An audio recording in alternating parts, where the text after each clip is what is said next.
Chers amis, bonjour. Nous sommes le lundi 1er décembre 2025. Il est 9h30. Quelques news de l'Arménie, de l'Artsakh et de la diaspora arménienne. La vidéo de la chanson d'Albert qui représentera l'Arménie à l'Eurovision Junior 2025 le 13 décembre, donc samedi 13 décembre à partir de 17h, transmis en direct sur France 4. Donc le Eurovision Junior 2025, donc Albert qui représentera l'Arménie, sa vidéo qui a été placée sur le site officiel de l'Eurovision Junior le 6 novembre dernier, euh, a atteint, a dépassé le million de vues. 1 million de vues, c'est le record donc, de cette année pour l'Eurovision Junior 2025. Avec sa chanson donc Braveheart en arménien, donc le titre est en anglais, mais la chanson est tout en arménien, voilà, de Albert. Une très très belle chanson avec justement une animation très très intéressante. Albert qui a donc dépassé ce matin, 1er décembre, la barre des 1 million de vues. C'est énorme. L'Arménie devance l'Ukraine qui a 546 000, donc pratiquement que la moitié en fait. Donc l'Arménie est très loin devant. La Pologne qui a 460 000 vues. L'Espagne 351 000. La France 347 000. La Géorgie qui est représentée par une Arménienne, 293 000. L'Azerbaïdjan 266 000 et l'Albanie 177 000. Après viennent les autres pays en fait. Voilà. Donc l'Arménie est largement en tête. L'Ukraine d'ailleurs qui est juste derrière l'Arménie est représentée par une arméno-ukrainienne également, cette Eurovision. Donc on aura trois Arméniens d'origine en fait dans cette Eurovision 2025 junior. Voilà, bravo aussi. Vous pouvez voir donc visionner donc cette vidéo sur YouTube en fait, qui est sur mes liens sur Facebook et Nouvelles d'Arménie, le site de Nouvelles d'Arménie Arménews.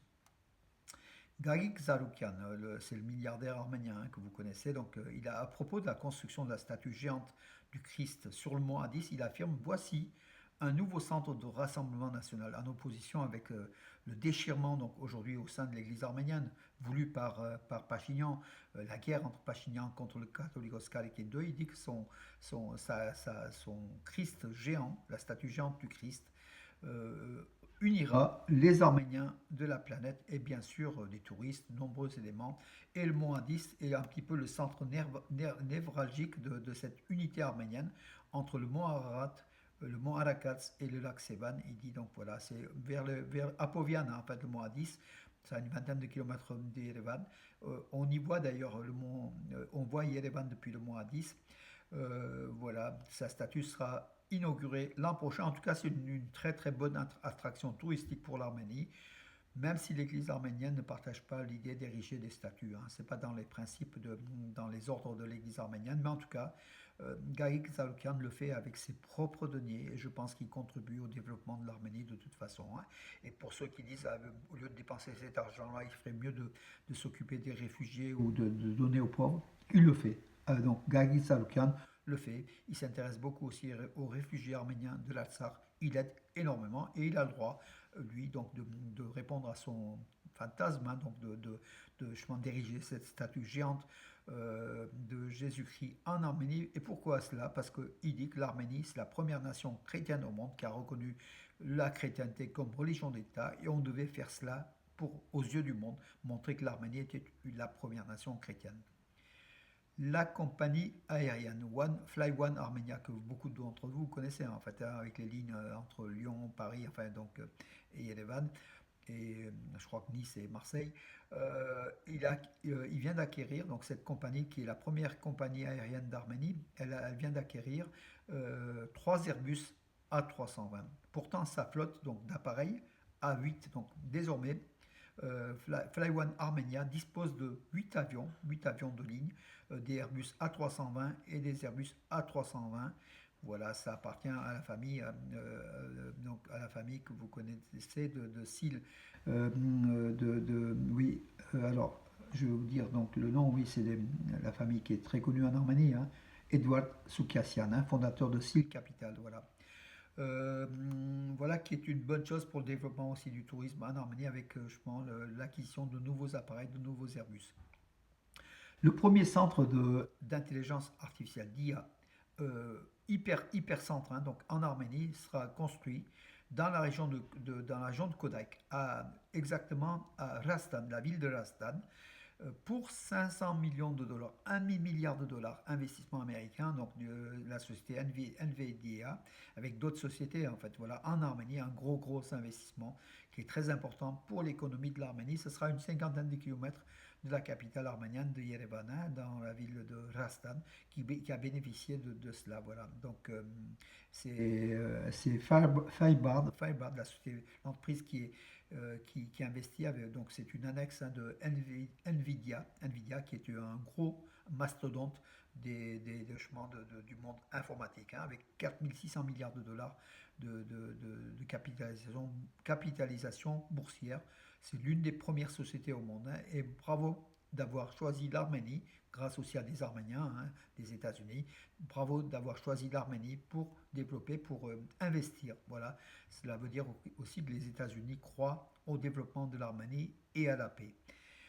Le clergé du diocèse arménien de Russie et de Nakhichevan, dont c'est le frère du catholicos, hein, qui est le chef, appelle à la fidélité et à l'unité à l'église mère, la Sainte Église d'Echmiadzin, et à l'alliance spirituelle. Voilà, donc ils sont réunis, hein, de nombreux membres du clergé de Russie et du Nakhichevan, en fait, du diocèse, se sont réunis à l'église arménienne de Moscou, donc voilà, pour affirmer leur soutien total à sa sainteté Karikindo d'Echmiadzin et à l'église arménienne, voilà, donc face aux attaques de Pachinian. Voilà, c'est du côté, c'est peut-être la Russie, hein, qui est contre Pachinian dans cette affaire-là, puisque la Russie soutient cette église, arménienne de Moscou et donc de Russie et du Nakhichevan, hein, le diocèse, contre Pachinian.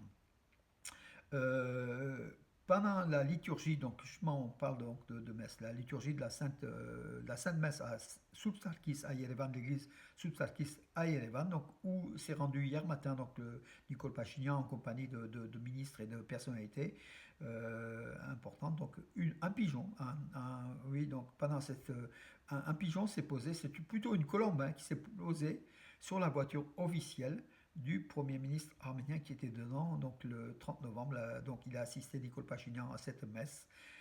Ça s'est pas passé, comment dire, enfin, très très bien, puisqu'il y avait des fidèles qui ont crié,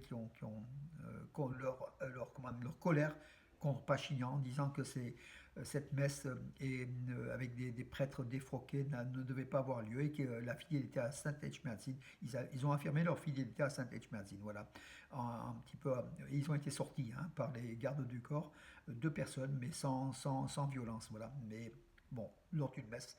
On est arrivé là, donc l'Arménie, en Arménie, le politique touche aujourd'hui donc l'Église, et l'Église touche aussi le politique, donc en fait, c'est un petit peu des deux côtés, hein, il faut quand même le reconnaître, mais on arrive à ces images qu'on n'aimerait pas voir. Voilà, tout simplement, dans l'Église, on doit penser à Dieu, on doit penser au Seigneur, et puis voilà, et ne pas faire d'actes politiques avec le Premier ministre qui se rend chaque dimanche dans une église différente pour dire que le catholicos, c'est pas notre catholicos, il doit démissionner. Voilà, donc grosso modo le message, hein.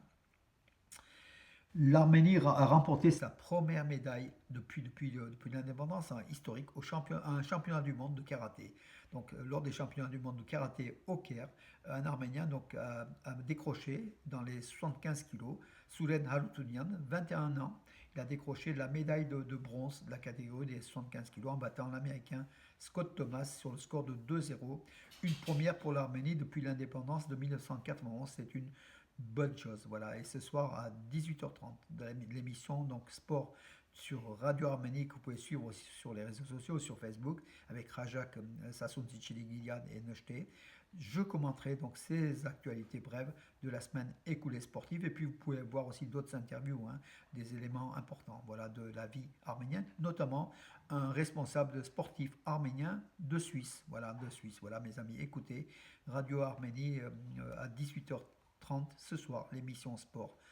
Peut-être aussi oui, le ministre de la Justice. La ministre, je crois que c'est la ministre, donc là il y a marqué le ministre de la Justice, oui, c'est la ministre, c'est une femme, hein. Elle s'interroge, elle met, pardon, c'est plutôt le ministère, il faut écrire, donc je vais quand même faire corriger à Nouvelle d'Arménie, donc cette information qui a été mise par une de mes collègues, s'engage à rédiger une nouvelle constitution d'ici mars. Voilà, il y a les élections parlementaires en juin 2026, Et en mars, une constitution sera prête selon la ministre de la Justice, donc Sepui Galian, qui l'a affirmé, donc qui s'est engagé à rédiger une nouvelle constitution arménienne exigée par l'Azerbaïdjan. Hein. Voilà, d'ici mars prochain. On n'avait pas besoin de changer de constitution, mais bon, Pachinian il dit on doit de temps en temps réformer, changer la constitution, mais c'est comme le corridor du Zankezoul, entre guillemets, enfin la voie Trump. C'est suite à la guerre de 44 sur Nalsar, c'est l'Azerbaïdjan qui met la pression pour obliger l'Arménie à changer sa constitution et qui demande, qui exige de l'Arménie un passage territorial ou extraterritorial. Donc c'est selon, voilà mes amis, donc la constitution de l'Arménie va être changée, en tout cas va être soumise à une élection, on verra. De toute façon, Pachinian fera tout pour la faire passer, pour la faire adopter. Hein. Logiquement, ce sont les citoyens qui doivent élire, qui doivent voter pour la Constitution. Peut-être que par un coup de magie ou de parade, ils feront en sorte que les députés pro-Pachinian puissent aussi valider cela au nom de l'ensemble du peuple d'Arménie, détournement de démocratie, hein, voilà, une nouvelle fois. Même s'il y a des bienfaits, hein, il ne faut pas critiquer à outrance le gouvernement Pachinian. Moi, je suis plutôt dans la modération. Il y a aussi des éléments de démocratie qui se sont installés, mais il y a une dérive démocratique en ce moment par Pachinian qui est un peu nerveux à l'approche des élections législatives de juin 2026. Voilà, mes amis, il faut dire aussi les choses comme elles sont.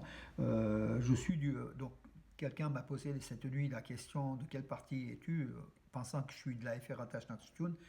Je suis un ancien membre sensible des idéaux de la FR Attache Nation, mais aujourd'hui, je suis plutôt sensible au patriotisme pour l'ensemble de l'Arménie, de tous les partis. Je n'appartiens à aucun parti. Mon seul parti,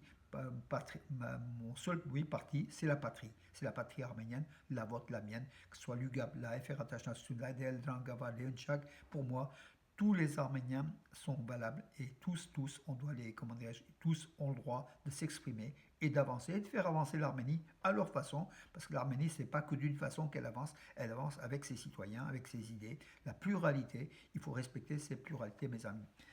Voilà au niveau des informations, et puis je vais continuer sur 2 minutes, vous présenter donc quelques livres, mes amis, donc comme d'habitude. Gérard Chalian, Mémoire de ma mémoire. Gérard Chalian qui vient de disparaître.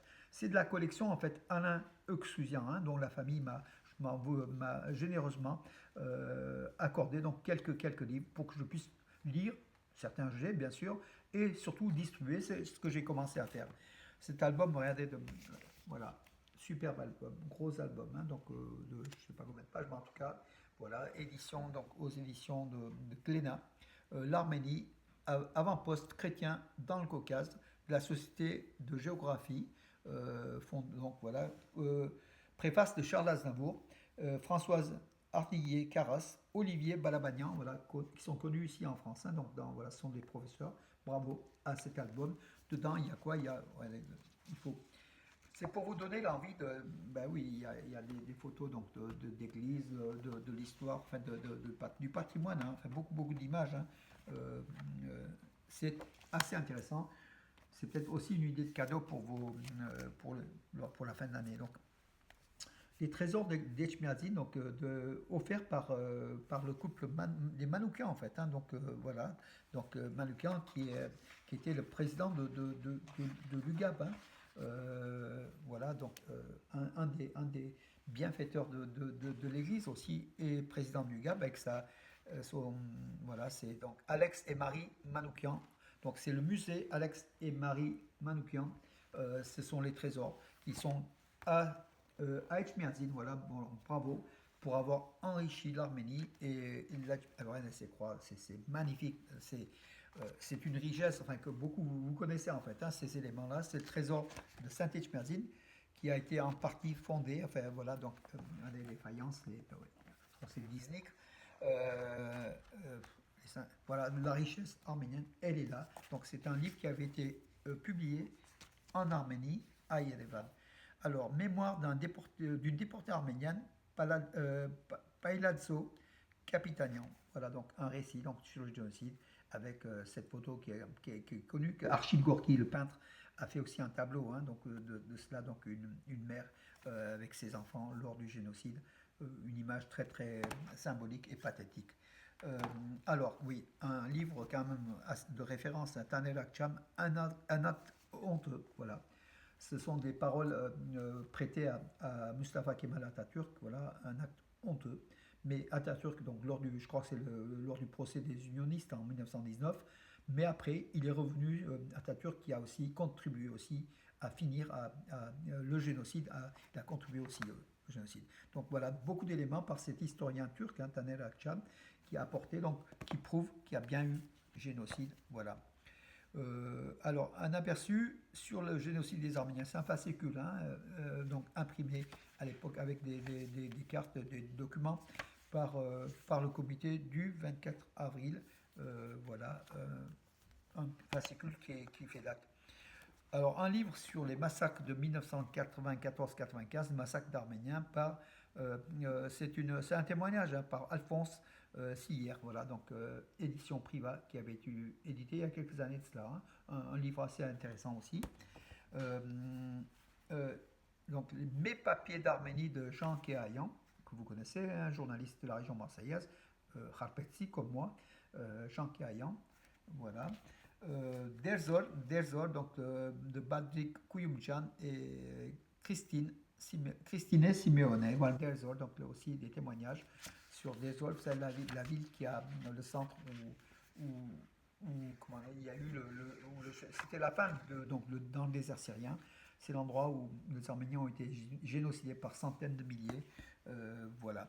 Voilà mes amis, écoutez, j'ai fait le tour de l'actu. Donc pour les livres, une nouvelle fois, j'ai des livres, hein. Pour ceux qui veulent lire, je peux les prêter, je peux même donner, hein. Donc voilà, en mémoire de mon ami Alain Escusian qui a disparu le 15 octobre dernier et qui était un intellectuel, hein, un sportif de haut niveau, mais aussi un intellectuel, né à Etchmiadzin, voilà, qui a disparu de façon accidentelle, voilà, malheureusement, donc il nous manque. Et je pense que ces livres, au lieu de rester dans les bibliothèques ou dans des bennes, souvent après les disparitions, mes amis, retenez la leçon, souvent après la disparition de la personne, tout ce qu'il a aimé, qu'il a construit autour de lui, les bibliothèques, les livres, partent souvent par les enfants, petits-enfants, dans des bennes, parce qu'ils ne savent plus quoi faire, ils ne sont pas lecteurs.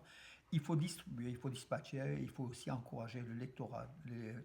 Justement, les livres arméniens ou qui parlent de l'Arménie doivent être diffusés pour qu'ils puissent vivre et se développer. Voilà mes amis pour aujourd'hui. Je vous donne rendez-vous demain. Oui, et puis bravo aussi à Vartan Bertizan hier à l'église évangélique arménienne. Hier après-midi, il nous a présenté sa mission humanitaire en Syrie et au Liban. On a été avec des images comment dirais-je, très marquantes, hein, d'une population hyper précarisée qui reste encore accrochée à Alep et à Beyrouth. Voilà. Bravo aussi pour cette action solidaire. Bonne journée et à demain mes amis.